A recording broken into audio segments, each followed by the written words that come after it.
Did you know that Insidious, The Red Door, is directed by the very same actor who brought Josh to life on the screen?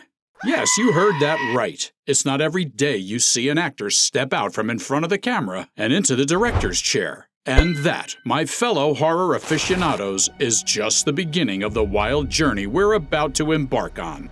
Welcome to the eerie, ever-enticing world of Insidious, a horror franchise that's defied the odds and kept us up at night for a whopping 14 years. While most movie series tend to wither away into mediocrity, Insidious has been a peculiar exception, evolving and getting better until now.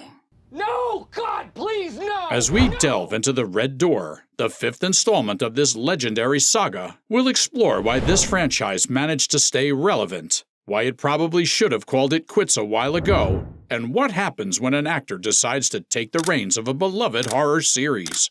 Insidious has had its share of ups and downs, with the first two films directed by none other than James Wan, the mastermind behind the Conjuring movies. Later, it was entrusted to the capable hands of Leigh Whannell and Adam Robitel. After bidding adieu to the Lambert family in The Last Key, Insidious returns with one more terrifying tale to tell. The Red Door attempts to rekindle the franchise's eerie magic, but as we'll discover, it may have ignited a fiery conclusion that leaves us scratching our heads.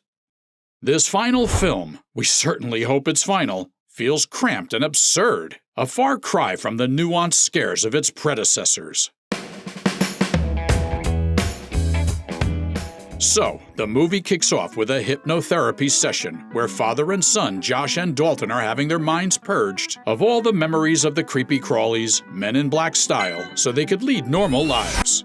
The demonologist is trying to have them forget what happened in the previous movies, and I, for one, am jealous. As a matter of fact, I'd like to forget this ridiculous scene ever happened. I mean, what a cliché! The ticking sound, the whole listen to the sound of my voice, you're getting very sleepy. I actually can't believe this scene made the cut. Anyway, 9 years later, Dalton is a young adult, and Josh, well, he's the same. Bro didn't age a second. The family is at what looks like the most low-budget funeral in movie history. The funeral of Lorraine Lambert, Josh's mom. Dalton's whole "dead people don't miss anything" comment basically sets the tone for his entire personality throughout the movie. He's basically an awkward, creepy, emo a-hole the entire movie. So what we do find out is as a result of the hypnotherapy, Josh became detached, leading to a divorce. This ultimately strained Josh and Dalton's relationship. I have to say the entire family drama became too much of a central theme in the movie. Kinda taken away from the more important aspects. What I do enjoy about this movie is the reduction in the typical jump scares. Instead, we see blurred, ghostly figures in the back that we were not so sure we saw, making the whole experience that much scarier and quite unique. That's about the only thing Patrick Wilson got right. Okay, in all fairness, there are a few more things he got right, but those will come later. In a bid to squash the beef between him and his son, Josh decides to drive Dalton to college. Obviously, it was awkward with Dalton not talking to his dad, instead listening to whatever music the kids are listening to these days, and drawing his creepy drawings. I really appreciate continuity in movies, but to try and make us believe that Dalton's creepy childhood scribbles would lead up to an entire major in college is ridiculous. Enter Chris Winslow. I should have turned off the TV after this whole cliché, the accidental barging in. I get that her name is Chris, and because of a mix-up she was paired with Dalton as a roommate. But in what universe is that not rectified as soon as they discover she's actually a girl? They literally do no background check to make sure Dalton is not a weirdo or anything. Although, to be fair, she eventually moves out and gets another room with a female roommate. Off the bat, her personality is entirely too bubbly and annoyingly energetic for a horror movie. After a bitter exchange with his son, Josh rushes to his car to cry like a little girl. The raw emotion from Patrick Wilson is perfect. The acting in this scene was so good, I almost forgot I was mad at him for directing this movie. So, a friendship starts to brew between Dalton and Chris as they exchange weird facts about each other. In this scene, we get a full understanding of how the hypnotherapy affected Dalton when he discloses the fact that he doesn't remember life as a 10-year-old, which was when he was hypnotized. Apparently, he was made to believe he was in a coma the whole year. Now we meet Professor Armageddon, the art teacher who kicks a student out of her class 3 seconds into the scene for being too good of an artist. She immediately reminds me of Gru's mom from Despicable Me. I mean, the accent, the obvious hate for kids. You know what? Come to think of it, she reminds me of my middle school math teacher, Miss Martha, who used to bite pencils in half when she got upset. That lady owes me $10,000 worth of therapy. In class, Dalton is encouraged by the professor to go deep inside to express himself. This triggers Dalton's memory of The Further, and he uses charcoal to draw a door before a demon hand pushes against his, causing him to bleed onto a charcoal sketch of, yes, the title, Red Door. This also appears to awaken something in Josh. Josh goes to a doctor's appointment to have an MRI because the hypnosis left him all foggy and having random blackouts. The mystery of the blackouts has been weighing on him, causing him to grow anxious, and hoping the MRI will provide answers. I mean, the guy has a whole year unaccounted for. Now, I know I said this movie kind of sucked, but the MRI scene was scary. With the camera pressed tightly against Josh's face, I could practically feel how claustrophobic and uncomfortable Josh is feeling in the moment. MRI machines are also incredibly loud, and the film leans into this fact with an almost overpowering effect. Suddenly, an uncomfortable situation turns into a bona fide nightmare when the power is cut, and Josh finds himself stuck in the machine. An eerie voice comes through, asking Josh, "Is someone in there with you?" and telling him, "The door is open." Josh can't make sense of it, but terror sets in when a hand crawls slowly into the frame, appearing millimeters from Josh's face. If that wasn't enough, complete horror ensues when a balding, undead woman comes hurtling towards him in that incredible compact space. Talk about a procedure from hell! If I got charged at by a demon and you tell me I was asleep for 15 minutes, I'd fight you, sir. Now, we all see how the hypnotherapy affected Josh. It kind of seems like the hypnosis didn't really get rid of the memories, but instead suppressed them and made them worse. Meanwhile, Dalton starts exhibiting supernatural encounters at college, signaling that demonic forces are resurfacing. We see Chris convince Dalton to go to a frat party. I can't help but think how much frats have changed in the movies over the years. I remember the movies portrayed frats as a group of masculine football bros doing a bunch of body shots and illicit substances, not a bunch of nerds in diapers. These Redditors agree. Anyway, things seem to be going smoothly until Chris leaves Dalton in a bedroom to go do whatever it was. A brief, peaceful silence is interrupted by a most unpleasant sound as someone is throwing up in the bathroom. Dalton checks to see who needs help, only to find a young man kneeling over the toilet. He begs Dalton to make it stop before telling him to close the door over and over.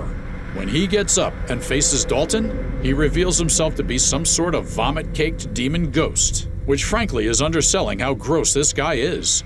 Dalton obliges the creature's wishes, slamming the door in his face, and runs to hide under the bed. Why are you hiding under the bed? Questionable survival instincts. This is all classic jump scare stuff, but it becomes exponentially scarier and more disgusting with what happens next. Peering out from under the bed, Dalton sees the creature has emerged from the bathroom.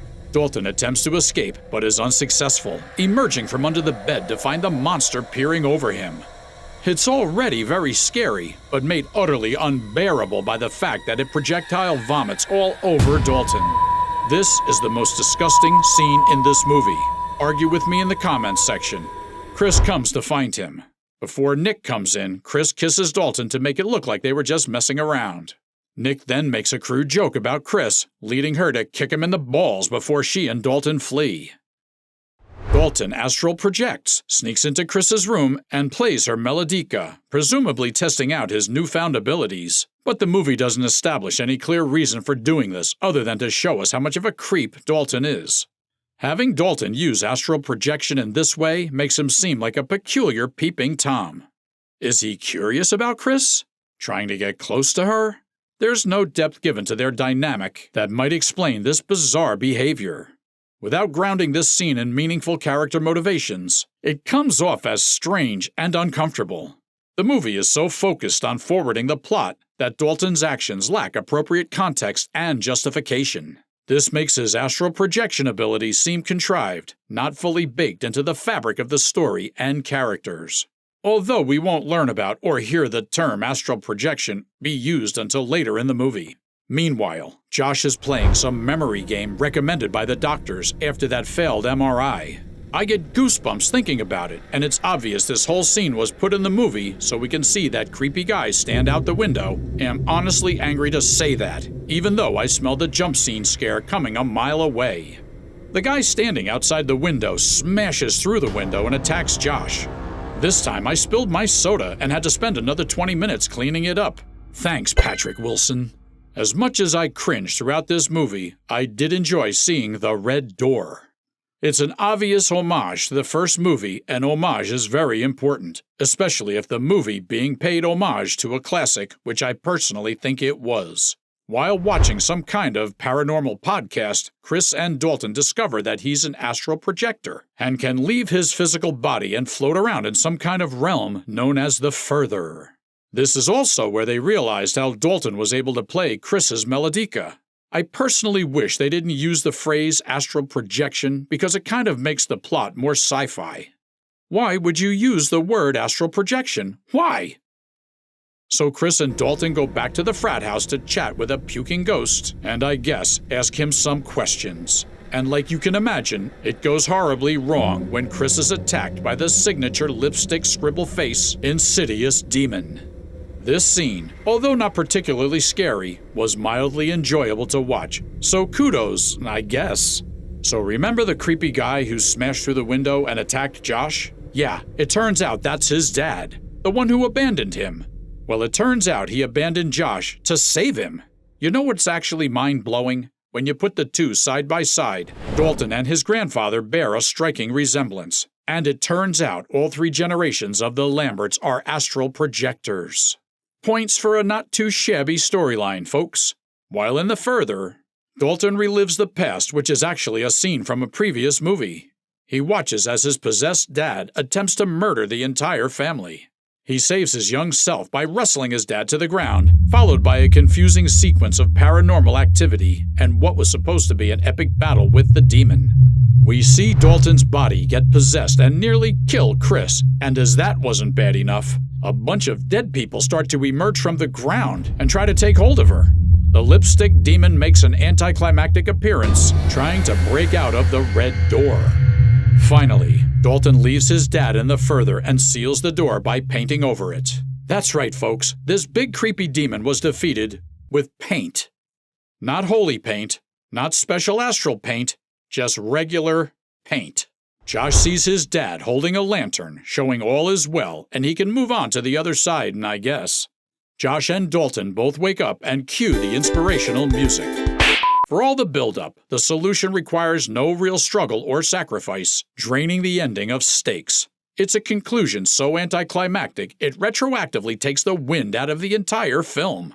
As if that weren't bad enough, after all the lackluster action, we get the most pointless cameo in movie history from Elsie Rainier, adding absolutely nothing to the movie or storyline. In the end, Dalton and Josh finally squash the beef with a painting of Josh, carrying young Dalton in a wholesome father-son moment we didn't ask for. Then they rolled the credits. I honestly don't get why the movie makers don't learn. 4 hits in a row is a rarity. To make a 5th is really pushing it. And to have one of the end actors direct is just plain madness. Insidious, The Red Room, was a mistake. I'm glad the door was shut, and I sure as hell hope it stays that way. Because the last thing the world needs is another trip into the Further. Well, folks, that's all the time we had for today. Until we meet again, stay sharp, stay tuned, and stay your butts out of the Further.